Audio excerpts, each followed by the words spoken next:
Saya di PHK. Kehancuran seorang dewasa adalah perasaan seolah-olah dikembalikan ke keadaan yang paling rapuh secara instan. Ketika SDM berbicara kepada saya merasa bahwa saya mungkin akan di PHK. Meskipun saya sudah siap secara mental, ketika saya masuk ke kantor dan mendengar mereka mengatakannya, saya tetap merasakan perasaan terpuruk di hati dan rasa dingin menyelimuti saya.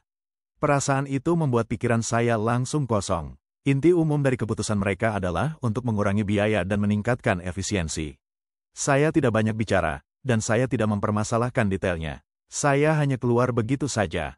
Duduk di luar, saya butuh waktu lama untuk menenangkan diri, tapi saya tetap belum bisa.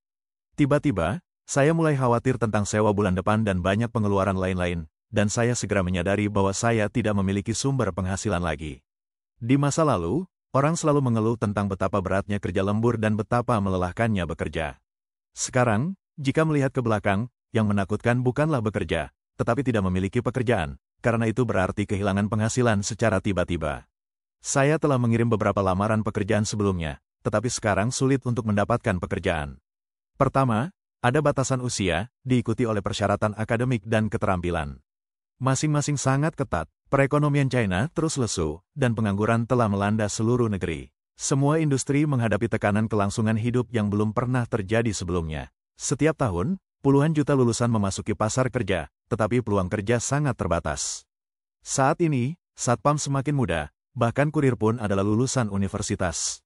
Namun hanya ada sedikit pekerjaan yang dapat dipilih, yang menimbulkan tekanan bertahan hidup dan ketidakpastian besar bagi masyarakat. Dilaporkan bahwa dalam beberapa tahun terakhir, 3,1 juta bisnis perorangan di daratan China telah dibubarkan, 460.000 perusahaan telah tutup, dan banyak perusahaan besar tidak bisa lagi beroperasi. Jumlah pengangguran telah melebihi 23 juta, dan hampir 800 juta orang terjebak dalam utang. Menurut laporan Seoul Economic Daily pada tanggal 3 September, karena persaingan yang semakin ketat di pasar China dan lemahnya permintaan domestik akibat penurunan ekonomi, prospek operasi Samsung Electronics menjadi tidak pasti.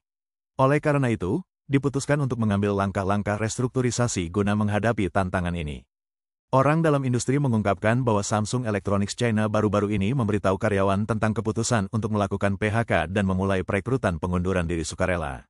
Rencana PHK akan melibatkan 8% dari 1.600 karyawan penjualan regional, atau sekitar 130 orang. Jika jumlah karyawan yang mengundurkan diri secara sukarela tidak mencukupi, perusahaan akan menetapkan target PHK berdasarkan kriteria yang telah ditentukan.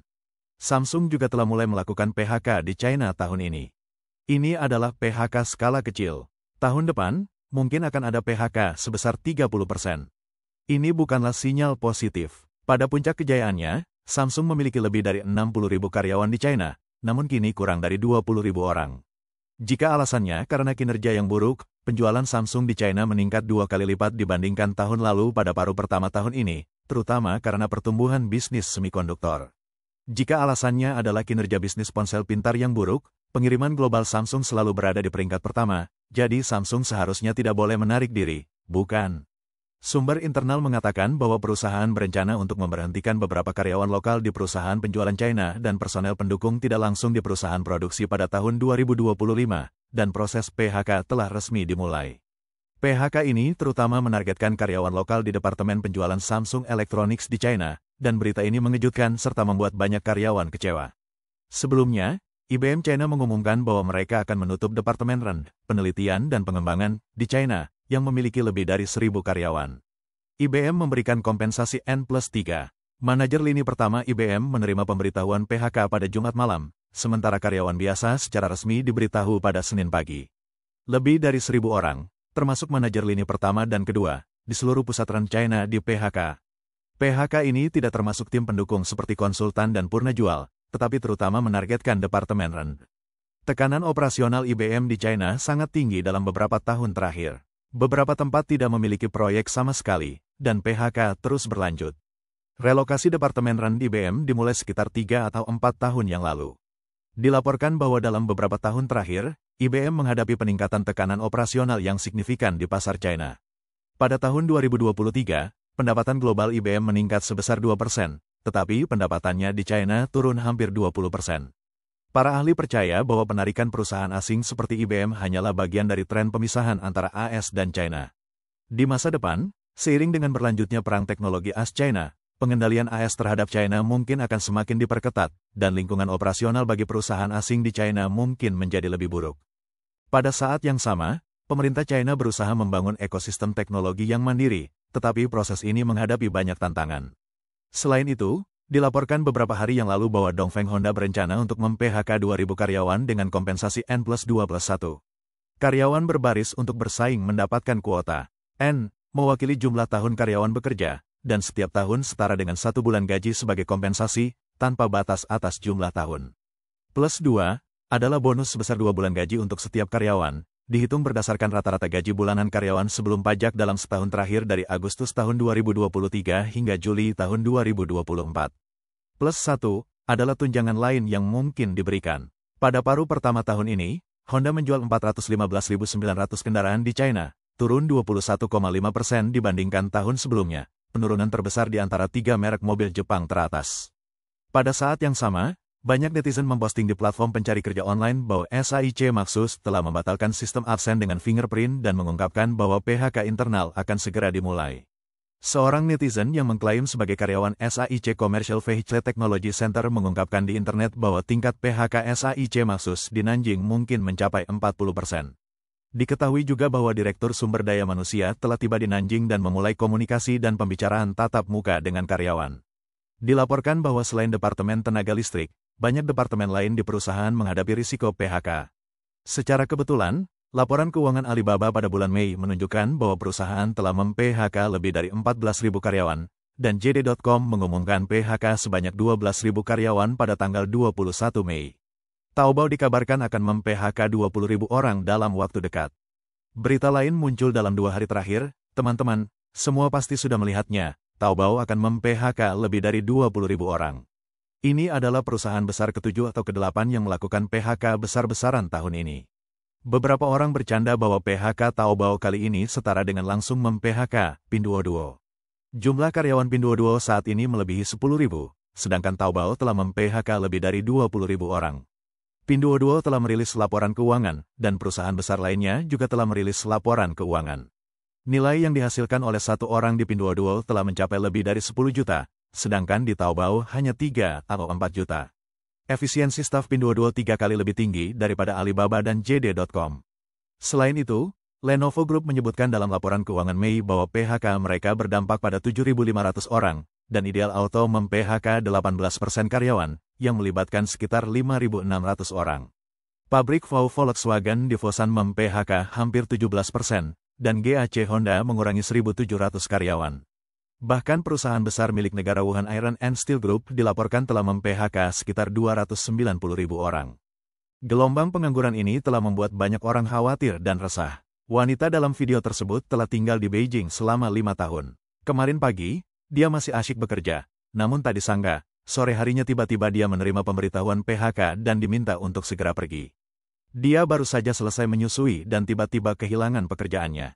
Kabar mendadak ini membuatnya merasa kewalahan. Sebagai ibu berusia 30 tahun dengan orang tua yang sudah lanjut usia dan anak-anak yang masih kecil, pengeluarannya setidaknya 20.000 yuan per bulan, yang menimbulkan banyak tekanan pada hidupnya. Tahun ini di Beijing memang sangat sulit.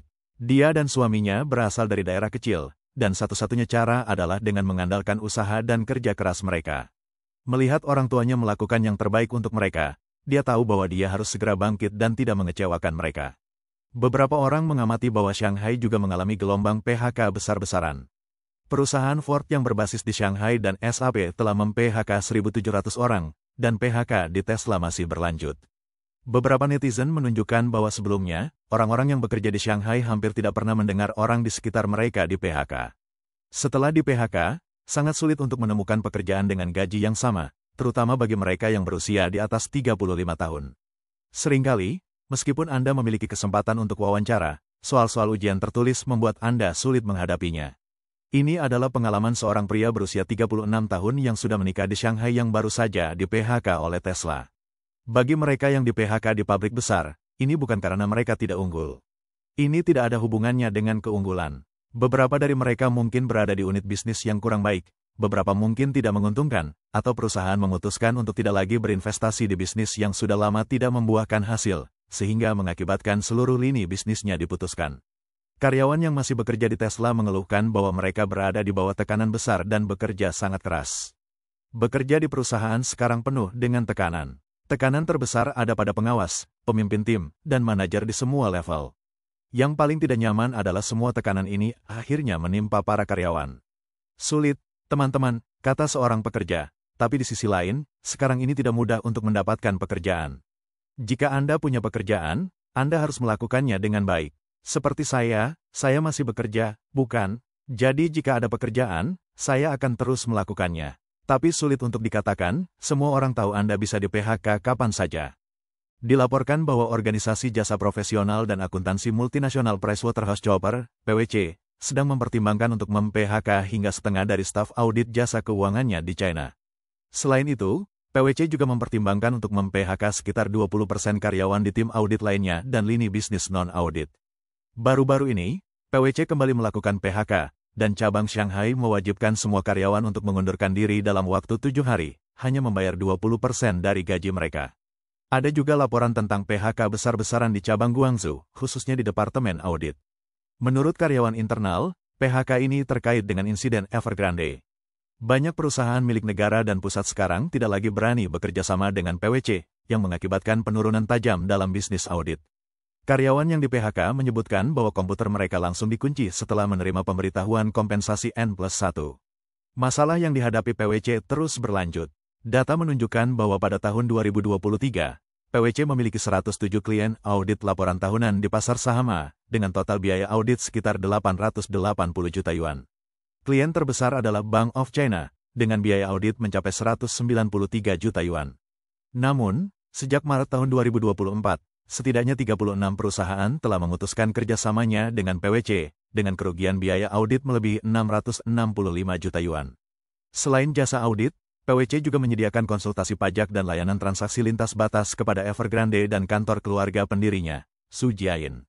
Namun, layanan ini menimbulkan pertanyaan terkait bantuan dalam penghindaran pajak. Dilaporkan bahwa kelompok guru juga menghadapi tantangan baru. Baru-baru ini, sekolah-sekolah mulai menerapkan sistem penilaian ketat yang mengharuskan para guru lulus berbagai ujian kualifikasi. Mekanisme ini bertujuan untuk menyingkirkan beberapa guru. Karena penurunan angka kelahiran bayi baru lahir, taman kanak-kanak dan sekolah dasar di Shanghai, Guangdong, dan Wuhan menghadapi kekurangan siswa, sehingga mengakibatkan penutupan sekolah satu demi satu. Tahun ini, 9 sekolah dasar dan menengah di Shanghai saja telah berhenti menerima siswa atau ditutup. Keluarga dari beberapa guru di Guangdong mengungkapkan bahwa guru lokal sedang dibersihkan.